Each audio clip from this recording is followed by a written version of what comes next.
আসন্ন টি-20 বিশ্বকাপকে ঘিরে বড় ধরনের পরিবর্তন এলো অংশগ্রহণকারী দলের তালিকায়। আন্তর্জাতিক ক্রিকেট কাউন্সিল আইসিসি আনুষ্ঠানিকভাবে বাংলাদেশের পরিবর্তে স্কটল্যান্ডকে টুর্নামেন্টে অন্তর্ভুক্ত করার সিদ্ধান্ত নিয়েছে।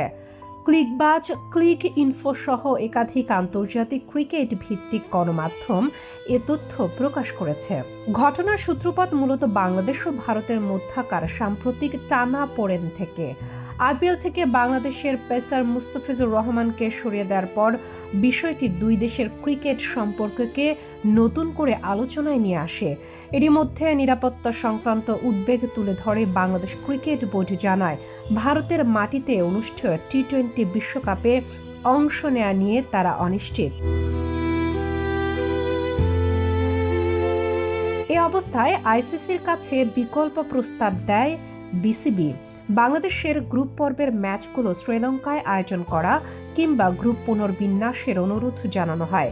তবে আয়োজক দেশের নিরাপত্তা ব্যবস্থা নিয়ে সন্তুষ্টি প্রকাশ করে আইসিসি সব প্রস্তাব প্রত্যাখ্যান করে। পরিস্থিতি জটিল হয়ে ওঠে যখন আইসিসি 24 ঘন্টার সময়সীমা বেঁধে দিয়ে বাংলাদেশের চূড়ান্ত সিদ্ধান্ত জানতে চায়।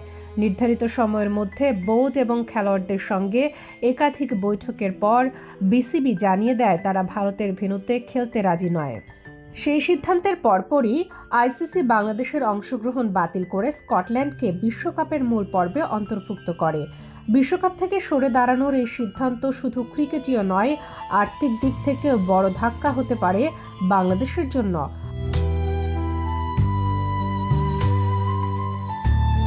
ভারতীয় সংবাদ মাধ্যমগুলোর তথ্য মতে, টুর্নামেন্টে অংশ না নেয়ায় বিসিবির সম্ভাব্য ক্ষতির পরিমাণ প্রায় 27 মিলিয়ন মার্কিন ডলার, যা বাংলাদেশি মুদ্রায় আনুমানিক 330 কোটি টাকা।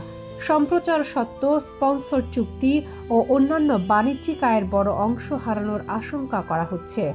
কিছু প্রতিবেদনে বলা হয়েছে, এতে বিসিবির বার্ষিক আয়ের প্রায় 60% পর্যন্ত প্রভাব পড়তে পারে। তবে এ বিষয়ে এখনও আনুষ্ঠানিকভাবে কোনো প্রতিক্রিয়া জানায়নি বাংলাদেশ ক্রিকেট বোর্ড। ফলে বিশ্বকাপ থেকে বাংলাদেশের সরে দাঁড়ানো এবং তার দীর্ঘমেয়াদী প্রভাব নিয়ে প্রশ্ন থেকেই যাচ্ছে।